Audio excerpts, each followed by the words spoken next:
എല്ലാ ഇൻവെസ്റ്റേഴ്സിനും എല്ലാ ട്രേഡേഴ്സിനും മറ്റൊരു വീഡിയോയിലേക്ക് ഹാർദമായ സ്വാഗതം. അപ്പോൾ ഇന്നും നിഫ്റ്റി നല്ല രീതിയിൽ താഴ്ന്നു.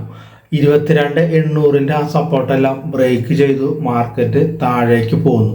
അപ്പോൾ മാർക്കറ്റ് ഇങ്ങനെ ഇടിയുമ്പോൾ പലരും മാർക്കറ്റിന്റെ ഈ ഗതികളെ കുറിച്ച് ചില പുതിയ നിക്ഷേപകർ പാനിക്കാവുന്നുണ്ട്. അപ്പോൾ അതിനെക്കുറിച്ച് പറഞ്ഞിട്ടുണ്ട്. പാനിക്കാവേണ്ട കാര്യമില്ല, ഇതൊക്കെ മാർക്കറ്റ് ഉള്ളതാണ്.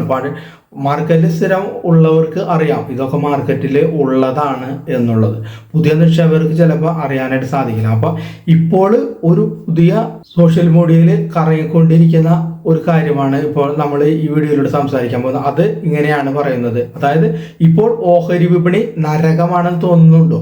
ഇപ്പോൾ മാത്രമല്ല, 2008-ലും 2020-ലും ഇതുപോലെ ഓഹരി വിപണി നരകതുല്യമായിരുന്നു എന്ന് ഓർക്കുക. അതിനാൽ സൂക്ഷിച്ചു വേണം ഓരോ സ്റ്റെപ്പുകളും മുന്നോട്ട് വയ്ക്കാൻ. ഇത് ആരാണ് പറയുന്നത്? അതായത് ഈഡൽവീസ് മ്യൂച്വൽ ഫണ്ട് വിഭാഗത്തിൽ സിഇഒയും MD-യുമായ രാധിക ഗുപ്തയാണ് പുതിയ ഓഹരി നിക്ഷേപകർക്ക് ഒരു നിർദ്ദേശം നൽകുന്നത്. ഇങ്ങനെയാണ് അദ്ദേഹത്തിന്റെ പോസ്റ്റ് പോകുന്നത്. അതായത് 2008-ലെയും 2020-ലെയും നഷ്ടങ്ങളിൽ നിന്ന് നമ്മൾ കരകയറി. അതുപോലെ ഈ പ്രതിസന്ധിയും നമ്മൾ അതിജീവിക്കും. മോശം സമയം അധികകാലം നീണ്ടു നിൽക്കുക. വിവേകമുള്ള നിക്ഷേപകർ ഇതിനെയും അതിജീവിക്കും. ഓഹരി വിപണി കഴിഞ്ഞ കുറച്ചു നാളുകളായി താഴേക്ക് പോകുന്നതിനാൽ പല ചെറുകിട നിക്ഷേപകർക്കും പണം നഷ്ടമാവുന്നതിന്റെ വാർത്തകൾ ചില ബോധപൂർവം സമൂഹ മാധ്യമങ്ങളിൽ വളരെ പൊലിപ്പിച്ച് പ്രചരിപ്പിക്കുന്നുണ്ട്. ഇവിടെ ഒരു കമ്പനിയുടെ ജീവനക്കാരനായ ഗുർജോത് അഹ്ലുവാലിയയ്ക്ക് കഴിഞ്ഞ ഏതാനും ദിവസങ്ങളായി തുടരുന്ന വിപണിയുടെ വീഴ്ച മൂലം ഏകദേശം 8 ലക്ഷം രൂപ നഷ്ടമായി എന്ന വാർത്ത വലിയ പ്രാധാന്യത്തോടെയാണ് ചില മാധ്യമങ്ങൾ പ്രചരിപ്പിച്ചത്. അതുകൂടാതെ അവർ പറയുന്നു, ഇതിങ്ങനെ പോയാൽ അടുത്ത 50 ദിവസങ്ങളിൽ എൻ്റെ നിക്ഷേപം മുഴുവൻ ആവിയായി പോകും എന്ന് നിലവിളിക്കുകയാണ് ഗുർജോത് അഹ്ലുവാലിയ. പക്ഷെ ഇതുപോലെ തന്നെ ഈ നിക്ഷേപകൻ വൻതോതിൽ ലാഭമെടുത്ത നാളുകളായിരുന്നു ഇതിന് മുൻപുള്ള ആഴ്ചകൾ അല്ലെങ്കിൽ ഇതിനു മുന്നുള്ള മാസങ്ങൾ എന്ന കാര്യം മറന്നുകൂടാ എന്നാണ് അവർ പറയുന്നത്. കഴിഞ്ഞ 11 വർഷമായി ഓഹരി വിപണി കുറേശ്ശെയായി ചെറിയ ചെറിയ തുകകൾ നിക്ഷേപിച്ച ഗുർജോത് അഹ്ലുവാലിയയുടെ നിക്ഷേപം വളർന്ന് 5 കോടി രൂപയായി ഉയർന്നിട്ടുണ്ട്. ഇപ്പോൾ ഡോളർ ശക്തി പ്രാപിക്കുന്ന അസാധാരണ സാഹചര്യത്തിൽ വിദേശ നിക്ഷേപകർ വൻതോതിൽ നിക്ഷേപം പിൻവലിക്കുന്നതിനാലാണ് വലിയ തോതിൽ വിപണി നഷ്ടത്തിലേക്ക് കൂപ്പുകുത്തുന്നത്. ഓഹരി വിപണി എന്നത് ബാങ്കിൽ പലിശയ്ക്ക് നിക്ഷേപിക്കുന്നത് പോലെ സുരക്ഷിതമായ ഒരു ബിസിനസ് അല്ല, ഒരു ഈസി ബിസിനസ്സും അല്ല എന്ന കാര്യം നിക്ഷേപകർ എപ്പോഴും ഓർക്കേണ്ടതുണ്ട് എന്നാണ് അവർ പറയുന്നത്. ഓഹരിയിലും മ്യൂച്വൽ ഫണ്ടിലും നിക്ഷേപം സ്വീകരിക്കുമ്പോൾ അവർ ഓർമ്മിപ്പിക്കുന്ന ഒരു പ്രധാന കാര്യമാണ്, നിങ്ങൾ നിക്ഷേപ വിപണിയിലെ റിസ്കുകൾക്ക് ബാധകമാണ്. അതായത് വിപണി ഇടിഞ്ഞാൽ നിങ്ങളുടെ നിക്ഷേപം ഇടിയും. പക്ഷെ മറ്റൊരു കാര്യമുണ്ട്, ബാങ്കിലെ സ്ഥിര നിക്ഷേപമാകട്ടെ എല്ലാ കാലത്തും അത് ഒരുപോലെ നിലനിൽക്കും. പക്ഷെ പലിശ വഴിയുള്ള നേട്ടം കുറവായിരിക്കും എന്നതാണ് ബാങ്കിന്റെ ഒരു പോരായ്മ. എന്തുകൊണ്ട് ആളുകൾ ഓഹരിയിലും മ്യൂച്വൽ ഫണ്ടിലും നിക്ഷേപിക്കുന്നത്? അതായത് പെട്ടെന്ന് ലാഭം കൊയ്യാനുള്ള ആർത്തി തന്നെ അതിന് കാരണം. അത്തരം ഇടങ്ങളിൽ റിസ്ക്കും ഒപ്പം ഉണ്ടാകും എന്ന് ഓർക്കുക എന്നാണ് ഇവർ പറയുന്നത്. ഓഹരി നിക്ഷേപം ധാരാളം ക്ഷമ വേണ്ട ഒരു ബിസിനസ്സാണ്.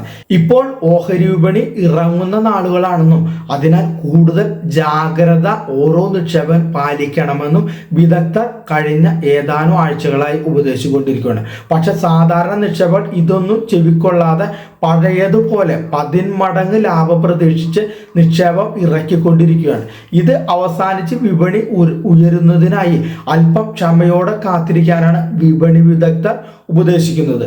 നഷ്ടമായവർ ആ നഷ്ടം സഹിച്ച് അല്പം ക്ഷമയോടെ കാത്തിരിക്കണമെന്നും അവർ പറയുന്നുണ്ട്. എന്തുകൊണ്ടാണ് നമ്മുടെ വിപണി ഇങ്ങനെ അല്ലെങ്കിൽ മറ്റ് ഏഷ്യൻ വിപണിയിലൊക്കെ ഇങ്ങനെ താഴാനായിട്ട് കാരണം? മെയിനായിട്ട് US ഡോളറിന്റെ മൂല്യം കൂടിക്കൊണ്ടിരുന്നു. പല കാരണങ്ങളാൽ ഉയർന്നുകൊണ്ടിരിക്കുന്ന US ഡോളറിന്റെ മൂല്യം ട്രംപ് അധികാരത്തിൽ വന്നതോടെ ഒന്നുകൂടി കുതിച്ചുയർന്നു എന്ന് നമുക്ക് പറയാം. അതുകൂടാതെ US താരിഫ് ഉയർച്ച, മറ്റു രാജ്യങ്ങളിൽ നിന്നുള്ള ഇറക്കുമതിക്ക് ചുങ്കം വർദ്ധിപ്പിച്ചുകൊണ്ടുള്ള ട്രംപിന്റെ പ്രഖ്യാപനം, അതും $ഡോളറിനെ ശക്തമാക്കിയിട്ടുണ്ട്. ലെ കേന്ദ്ര ബാങ്കായ ഫെഡ് റിസർവിന്റെ പ്രഖ്യാപനം, അതായത് ഡോളറിന്റെ പലിശ നിരക്ക് കുറയ്ക്കില്ലെന്ന ലെ കേന്ദ്ര ബാങ്കായ ഫെഡ് റിസർവിന്റെ പ്രഖ്യാപനം ഡോളറിന്റെയും മൂല്യം കുറയില്ലെന്ന ധാരണ ആളുകൾക്ക് ഉണ്ടാക്കിയിട്ടുണ്ട്. അതുകൂടാതെ വിദേശ നിക്ഷേപകർ ഓഹരി വിപണിയിൽ നിന്ന് നിക്ഷേപം പിൻവലിച്ചു. വിദേശ നിക്ഷേപ സ്ഥാപനങ്ങൾ ഇന്ത്യയിലെ ഓഹരി വിപണിയിൽ നിന്ന് വൻതോതിൽ നിക്ഷേപമാണ് ഈ അടുത്ത കാലങ്ങളിൽ പിൻവലിച്ചത്.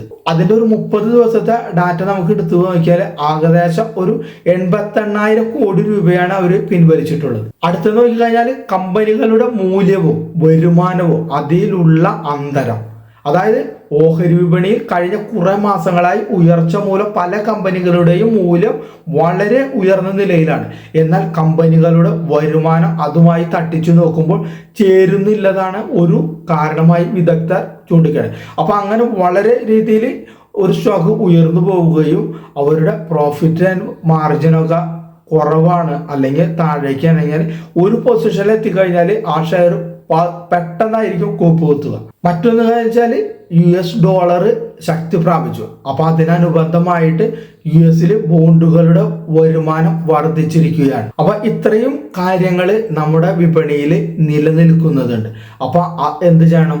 ഇങ്ങനത്തെ നെഗറ്റീവ് ന്യൂസുകളൊക്കെ നിലനിൽക്കുമ്പോൾ മാർക്കറ്റിന് മുകളിലേക്ക് പോകാൻ കുറച്ച് ബുദ്ധിമുട്ടുണ്ട്. അപ്പൊ അങ്ങനെ വരുന്ന സമയത്ത് ജാഗ്രതയോടെ നിക്ഷേപം നടത്തണമെന്ന ഉപദേശമാണ് വിപണിയുമായി ബന്ധപ്പെട്ട നിക്ഷേപകർക്ക് നൽകുന്നത്.